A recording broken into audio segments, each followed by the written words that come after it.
Okay, so after you got this out of the way, you got a couple 10mm bolts that got to come out. Okay, so once you get them loose there on that, two flatheads, you get the two 10s out. This guy should just pop right out of there.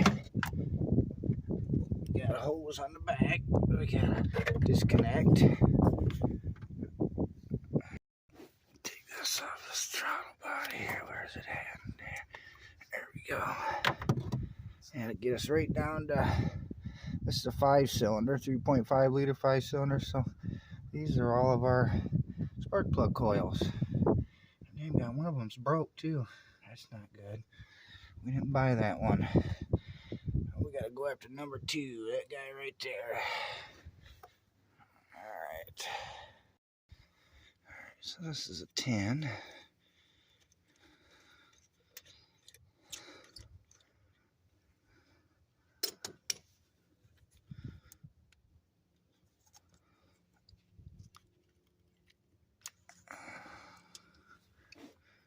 That goes in there somehow.